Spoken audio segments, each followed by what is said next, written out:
Hello guys, কেমন আছেন সবাই? আজ আপনাদের জন্য নিয়ে এসেছি এমন একটি super science fiction thriller movie যেটা দেখার পরে আপনার মনেই হবে না এটি 1985 সালে তৈরি হয়েছিল। এটি সাইফাইয়ের কার্ট মুভি হিসেবে বিবেচিত হয়। মুভির নাম দ্য কোয়াইট আর্ট। মুভিটি আপনাদের কাছে খুবই ইন্টারেস্টিং লাগবে, তাই মুভিটি শেষ পর্যন্ত দেখবেন এবং লাইক ও শেয়ার করবেন। সিনেমা শুরু হয় নিউজিল্যান্ডে সূর্য উদয় হচ্ছিল। হঠাৎ সূর্যের আলো কমে যায় এবং পৃথিবীতে লাল রঙের আলো দেখা দেয়। কয়েক সেকেন্ড পরে সবকিছু স্বাভাবিক হয়। হঠাৎই একটা লোক জেগে ওঠে। এই লোকটি এই মুভির নায়ক, যার নাম জ্যাক। সে খুবই কনফিউজ, জানি না কেন। তখন ঘড়ি কাটে সকাল 6:12 বাজে। জ্যাক রেডিও চালু করে, কিন্তু কেউ তাদের সাড়া দেয় না। কিছু ভুল হয়েছে ভেবে সে কিছু লোককে ফোন করে, কিন্তু একটা ফোনও কেউ রিসিভ করে না। এটা কেমন করে ঘটতে পারে ভেবে সে রেডি হয়ে তার অফিসের দিকে রওনা দেয়। এখন পথে সে গাড়িতে পেট্রোল ভরতে একটি পাম্পে যায়, কিন্তু ক্যাশ কাউন্টারে কেউ নেই। আশেপাশে কেউ আছে কিনা দেখার জন্য সে এদিক ওদিক তাকাতে থাকে। সে দেখে সেখানে কিচেনের ভেতর থেকে ধোঁয়া বের হচ্ছে। সে ভিতরে গিয়ে দেখে কেউ কেটলিতে পানি রেখে কোথাও একটা চলে গেছে। পানি শেষ হয়ে যাওয়ায় কেটলি থেকে ধোঁয়া বের হচ্ছে।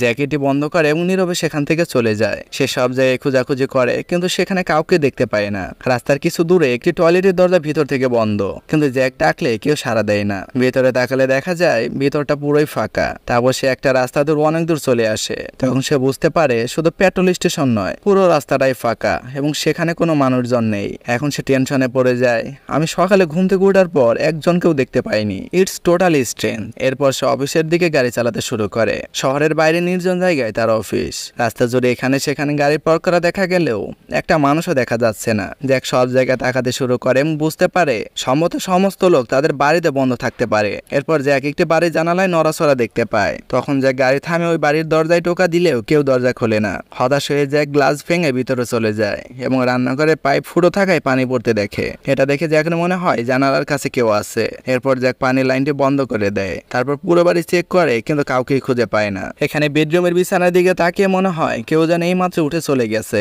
আর সকালে নাস্তাও বিছানায় পরিবেশন করা হয়েছে। সে বুঝতে পারে এই বিছানায় নিশ্চয়ই কোনো বৃদ্ধ মানুষ ঘুমিয়েছিল এবং সেজন্য তাকে বিছানাতে খাবার দেওয়া হয়েছে। কিন্তু কেন জানি না জ্যাক মনে করে যদি কেউ বিছানায় শুয়ে থাকে এবং হঠাৎ সে হাওয়ায় অদৃশ্য হয়ে গেছে। এখন সে কনফিউজ হয়ে বাড়ি ছেড়ে চলে যায় এবং তার পথে যেতে শুরু করে। কিন্তু রাস্তায় অন্য কোনো গাড়ি না থাকায় সেই টেনশনকে হাই স্পিডে গাড়ি চালাচ্ছিল। হঠাৎ সে রাস্তার মাঝখানে একটি বড় গ্যাস ট্যাঙ্কার দাঁড়িয়ে থাকতে দেখে, যেটি সে খুব দেরি করে লক্ষ্য করে এবং অ্যাক্সিডেন্টের মুখে পড়ে। কিন্তু তারপর তার পাশে একটি ছোট্ট গ্যাপ দিয়ে বেরিয়ে আসে। সে কোনো রকমে বেঁচে যায়। এরপর সে সেই ট্রাকে একটি ওয়াকি টকি দেখতে পায়, যার মাধ্যমে সে কারোর সাথে যোগাযোগ করার চেষ্টা করে, কিন্তু সে কোনো রিপ্লাই পায় না। অবশেষে জ্যাক সেই শহরে পৌঁছে যায়, কিন্তু সেখানেও সে একজনকেও দেখতে পায় না। এখন জ্যাক ভয় পেয়ে যায় আর ভাবতে থাকে সবার কি হয়েছে, আমি পাগল হয়ে যাইনি তো? সবই এভাবে অদৃশ্য হয়ে যাওয়ার মানে কি হতে পারে? এরপর সে পাহাড়ে উঠে শহরের দিকে তাকায়। তখন সে একটু দূরে একটা জায়গায় ধোঁয়া বের হতে দেখতে পায়। সেখানে হয়তো কোনো মানুষ থাকতে পারে। এই ভেবে সে ওই জায়গায় যায়, কিন্তু সেখানে একটি যাত্রীবাহী প্লেন বিধ্বস্ত হয়ে পুড়ে যাচ্ছে। তার মানে ভেতরে যাত্রী থাকবে এবং তারা পুড়ে গেলে অন্তত তাদের কঙ্কাল পাওয়া যাবে। এটা ভাবতে ভাবতে জ্যাকব প্লেনের ভিতরে তাকায়, কিন্তু সেখানে কোনো মানুষ নেই, তাদের একটি হাড়ও নেই। এসব দেখে ধীরে ধীরে জ্যাক বুঝতে পারে শুধু মানুষ নয়, পৃথিবীর সব পশু পাখিও বাতাসে পুড়ে গেছে বা তারা সম্পূর্ণ অদৃশ্য হয়ে গেছে, এবং তাও মাত্র কয়েক মুহূর্তের মধ্যে। তারপর সে তার অফিসে যায়। আসলে এটি তার ল্যাব এবং জ্যাক একজন গবেষণা বিজ্ঞানী। ল্যাবের সব মেশিন স্বাভাবিকভাবে চলছে। জ্যাক সেখানে অন্যান্য ল্যাবগুলোতেও কল করে, কিন্তু এখনো কেউ কল রিসিভ করে না। তারপর একটি মেসেজ মনিটরে প্রদর্শিত হয়, তাদের অপারেশন ফ্ল্যাশ লাইট সম্পন্ন হয়েছে।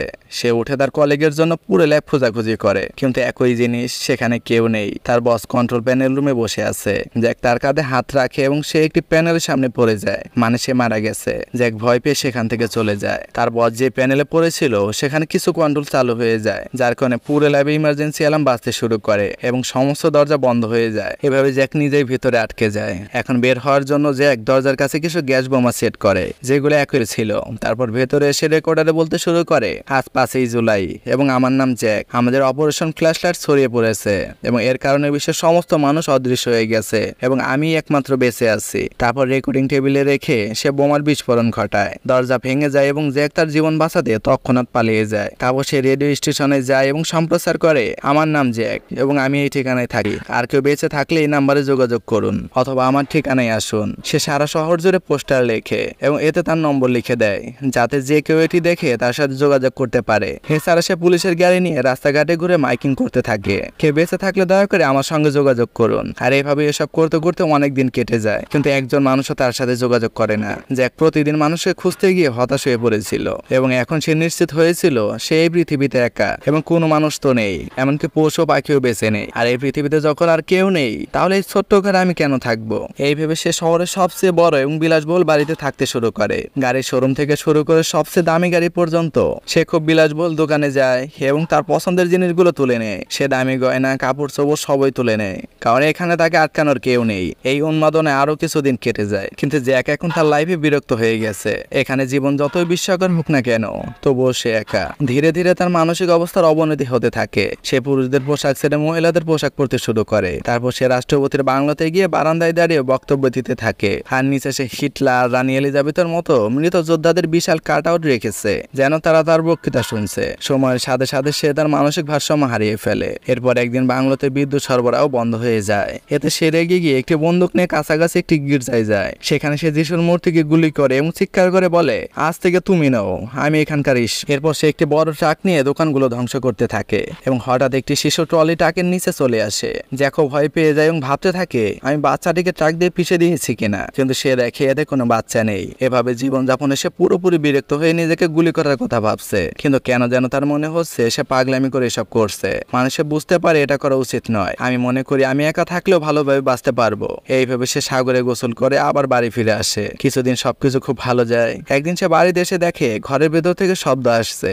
এরপর একটু অল্প বয়সী মেয়ে বন্দুক নিয়ে বেরিয়ে আসে। জ্যাক তাকে রাগ নাক দেখে বরং তাকে জড়িয়ে ধরে, কারণ সে অনেকদিন পর অন্য একজনকে দেখে আনন্দিত হয়। সে মেয়েটিও জ্যাককে দেখে সমান খুশি হয়। তারপর সে তার নাম বলে জনি। এরপর জনি বলে, একদিন হঠাৎ করে সব উদাও হয়ে গেছে, আমি তখন থেকে একা থাকি, কিন্তু আপনার পোস্টার দেখে আমি এখানে এসেছি। জ্যাক বলে, আমার ক্ষেত্রেও তেমন কিছু ঘটেছে। একদিন সকালে ঘুম থেকে উঠে দেখি কেউ নেই। আমার মনে হলো যেন আমি নতুন গ্যালাক্সিতে এসেছি। জ্যাকের কথা শুনতে শুনতে জনি ঘুমিয়ে পড়ে। জ্যাকও নিজেকে চাদর দিয়ে ঢেকে পাশের সোফায় বসে। বেশ কিছুদিন পর সে একজন ব্যক্তিকে খুঁজে পেয়েছে এবং জ্যাক ভয় পাচ্ছে সে তাকে হারাতে পারে, তাই সে পাশের সোফায় বসে ঘুমাতে শুরু করে। পরদিন সকালে তারা দুজনে একসাথে পুরো শহর ঘুরে দেখে কোনো মানুষ আছে কিনা। অনেকদিন খোঁজাখুঁজি করেও তারা কাউকে পায় না। দুজনে বিভিন্ন দিকে যায় এবং খোঁজাখুঁজি করে এবং তারা রেডিওর মাধ্যমে একে অপরের সাথে যোগাযোগ করে। এরপর ওই পৃথিবীতে আগের মতো পরিবর্তন ঘটে।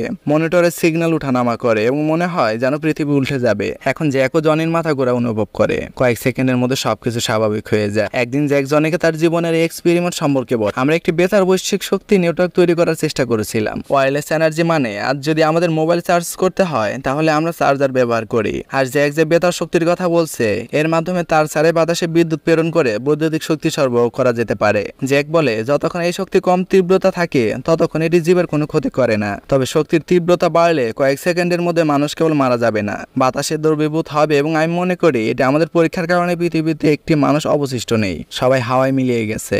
জনি এইসব কথা শোনার পর পুরোপুরি হতবাক হয়ে যায় এবং কিছু সময়ের জন্য একেবারে স্তব্ধ হয়ে যায়। এখন জ্যাকও জনি একটু ঘনিষ্ঠ হয়ে ওঠে, কারণ এটি ছাড়া আর কোনো সুযোগ নেই। এরা দুজনে আলাদাভাবে সারা বিশ্বে যায় এবং দামি পোশাক, কার ইত্যাদি ট্রাই করে। একদিন হঠাৎ একটি ট্রাক জ্যাকের পথে আসে। জ্যাক বন্দুক নিয়ে ট্রাকের কাছে গেলে মুখোশ পরা একজন লোক ট্রাক থেকে বেরিয়ে আসে। সেই জ্যাকের দিকে বন্দুক দেখে জিজ্ঞেস করে, আপনার নাম কি? আপনি কোথা থেকে এসেছেন? আপনি কি একা? জনি নিরাপত্তার জন্য জ্যাক এই লোকটিকে বলে, হ্যাঁ আমি একা থাকি। তারপর লোকটি মুখোশ খুলে বলে, আমি ভেবেছিলাম পৃথিবীতে আমি একা। আপনার সাথে দেখা হয়ে ভালো লাগলো বন্ধু। কিন্তু তারপর জ্যাকের গাড়ি থেকে ওয়াকি টকিতে জনের কণ্ঠস্বর শুনে লোকটি জিজ্ঞেস করে, মেয়ের কণ্ঠ কোথা থেকে আসছে? তারপর জ্যাক তাকে সত্য বলে, আমাদের মতো সেও বেঁচে আছে এবং তার সাথেই থাকে। এই কথা শুনে সে জ্যাককে তার বাড়িতে নিয়ে যাওয়ার হুমকি দেয়। সে তাকে বাড়িতে নিয়ে আসে, যেখানে জনি খুব দামি পোশাক পরে দাঁড়িয়ে আছে, কিন্তু লোকটির হাতে বন্দুক দেখে সে খুব ভয় পেয়ে যায়। কিন্তু সে দুজনকেই জড়িয়ে ধরে বলে, ঠিক আছে, আমি এখন একলা নই, এখন আপনারা দুজনেই আমার সাথে আছেন। যাই হোক, আমার নাম অ্যাপি।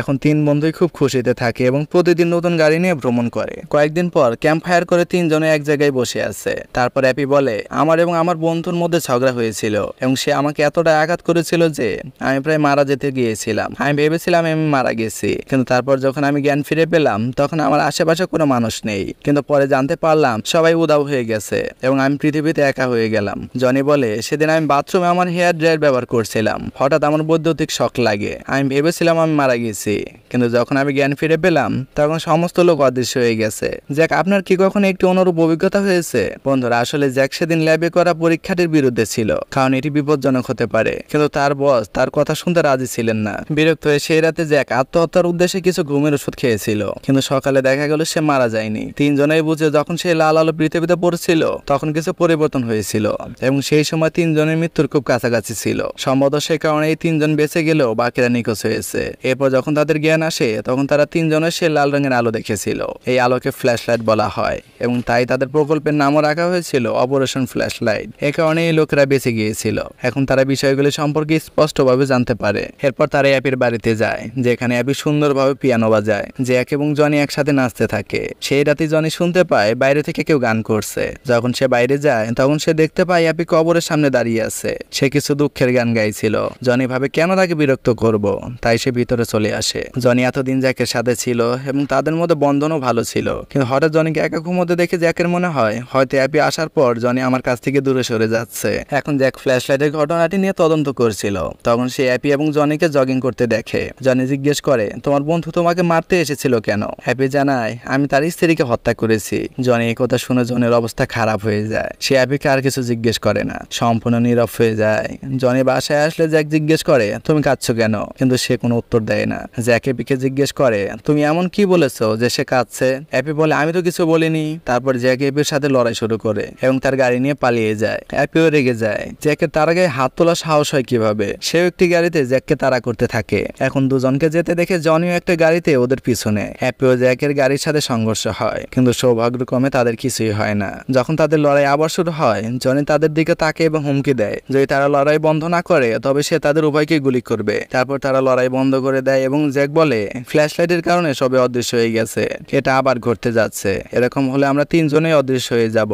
তাদের সেই ফ্ল্যাশ লাইটটি বন্ধ করতে কিছু করতে হবে। তাই তিনজনই জ্যাকের ল্যাবের দিকে এগিয়ে যায়। ল্যাবে জ্যাক দেখে আগামীকাল সকাল 6টায় আরেকটি ফ্ল্যাশ লাইট হতে চলেছে। তারপর তারা তিনজনও অদৃশ্য হয়ে যাবে। তাই তারা মনে করে তাদের যে কোনো উপায়ে ফ্ল্যাশ লাইট বন্ধ করতে হবে। কিন্তু তারপর তারা একটি লাল আলো দেখতে পায় এবং তিনজনেরই অদ্ভুত হ্যালোসিনেশন হতে থাকে। হ্যাপি মনে করে পৃথিবী উল্টে যাবে এবং সে উল্টে যাচ্ছে। কয়েক সেকেন্ডের মধ্যে সবকিছু স্বাভাবিক হয়ে যায়। আসলে ওদের সাথে আগেও এমন হয়েছে। সবকিছু স্বাভাবিক হয়ে গেছে দেখে জনি আর হ্যাপি খুশিতে একে অপরকে জড়িয়ে ধরে। তাদের দেখে জ্যাক জ্বলতে শুরু করে। এখন তারা দুজনেই জ্যাককে বলে, তুমি তো বলেছিলে আগামীকাল সকালে ফ্ল্যাশ লাইট হবে, কিন্তু এই মুহূর্তে এটি ঘটেছে। তার মানে তোমার ক্যালকুলেশন ভুল ছিল।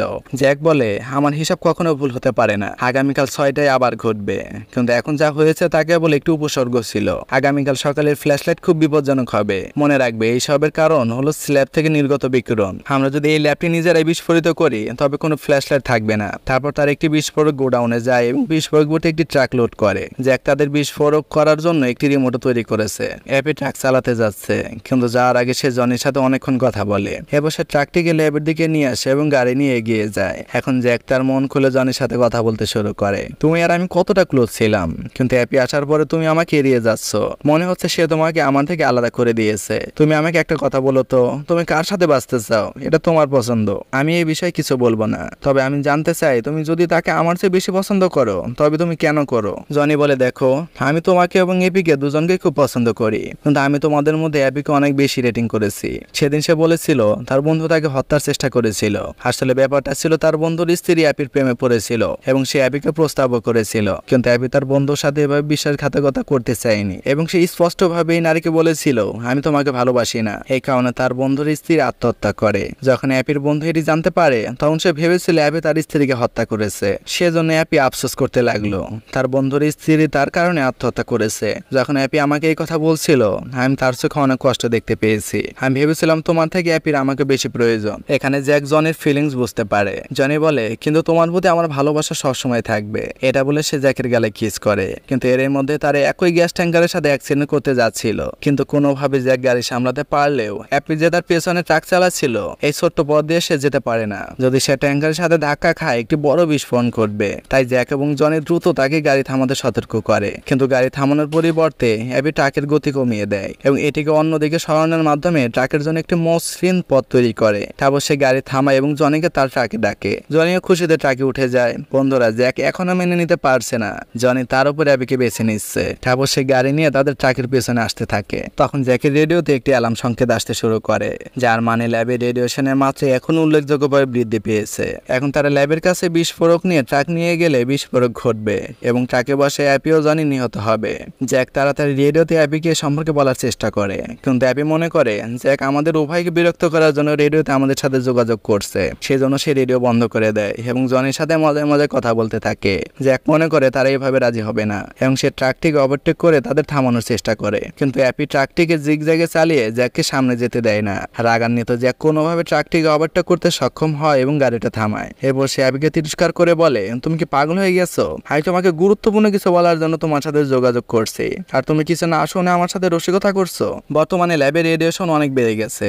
আমরা যদি ট্রাক নিয়ে সেখানে যাই, ট্রাক সহ তোমরা দুজনেই বিস্ফোরিত হবে। আমাদের এক কাজ করতে হবে, আমাদের অন্য কিছু পরিকল্পনা করতে হবে। তারপর তারা ল্যাব থেকে কিছু দূরে একটি টাওয়ারের শীর্ষে যায়। তারপর জ্যাক বলে, আমি শহর থেকে কিছু যন্ত্রপাতি নিয়ে আসবো, যা দিয়ে আমরা এমন সেটিং করতে পারবো যে এই ট্রাকটি স্বয়ংক্রিয়ভাবে ল্যাবে চলে যাবে। এতে করে আমাদের সকলের জীবন বাঁচবে এবং কাজও হয়ে যাবে। এই বলে সে দুজনকে টাওয়ারের কাছে রেখে নিজের গাড়িতে করে শহরের দিকে আসে। এখানে অ্যাপিও জনি রোমান্সে মেতে ওঠে। জনি বলে, 6টা বাজতে আর মাত্র আধা ঘন্টা বাকি। যদি জ্যাক ততক্ষণে সরঞ্জাম না আনে তাহলে ফ্ল্যাশ লাইট হবে এবং আমরা হারিয়ে যাব। হ্যাপি বলে, চিন্তা করো না, পরিকল্পনা ছড়িয়ে পড়লে সেখানে ট্রাক নিয়ে গিয়ে বিস্ফোরক ঘটাবো। আমি আমার জীবন দিয়ে হলো তোমাকে এবং জ্যাককে বাঁচাবো। তখন তারা বাইরে থেকে একটি ট্রাকের শব্দ শুনতে পায়। তারা দেখে জ্যাক শহরে যায়নি, আসলে সে নিজেই বিস্ফোরকটি ল্যাবের দিকে নিয়ে আসছে। তারপর তারা দুজনেই মনে করে শহর থেকে সরঞ্জামগুলি স্থাপন করে এখানে স্থাপন করতে অনেক সময় লাগবে, আর তাদের হাতে তেমন সময় নেই। তাই জ্যাক তার জীবন বিসর্জন দিয়ে তাদের দুজনকে বাঁচানোর সিদ্ধান্ত নিয়েছে। জ্যাক এই ফ্ল্যাশ লাইট প্রকল্পের একটি অংশ ছিল এবং সে নিজেকে অপ্রীতিকর ঘটনার জন্য দায়ী বলে মনে করে। জ্যাক মনে করে সেই প্রকল্পটি আগে বন্ধ করতে পারেনি, এটাই তার সব দোষ। সেজন্য সে তার জীবন উৎসর্গ করতে প্রস্তুত এবং তাই সে ট্রাকটিকে সরাসরি ল্যাবের ভিতরে নিয়ে যায় এবং রিমোট চালু করে দেয়। তখন ট্রাকে থাকা বিস্ফোরকগুলির সাথে ল্যাবটি বিস্ফোরিত হয়, কিন্তু তারপর দেখা যায় লাল আলো যেটা শুরুতে দেখা গিয়েছিল সেটা আবার দেখা যাচ্ছে, অর্থাৎ আবার একটা ফ্ল্যাশ লাইট হবে। কিন্তু এখন জ্যাক নিজেকে অন্য কোথাও খুঁজে পায়। মারা যাওয়ার বদলে কোথা থেকে এলাম ভেবে সে বিভ্রান্ত হয়ে পড়ে। সে একটি সমুদ্র সৈকতে আছে এবং আকাশের মেঘগুলি অদ্ভুত আকারের। এরপর জ্যাক দেখে শনি গ্রহের মতো কিছু একটা গ্রহ থেকে বেরিয়ে আসছে। এটি কোথা থেকে এসেছে তা জানা যায় না এবং এর সাথে মুভিটি এখানেই শেষ হয়। ভিডিওটি ভালো লাগলে লাইক করবেন, চ্যানেলটি সাবস্ক্রাইব করবেন। দেখা হচ্ছে নেক্সট ভিডিওতে। And finally thanks for watching.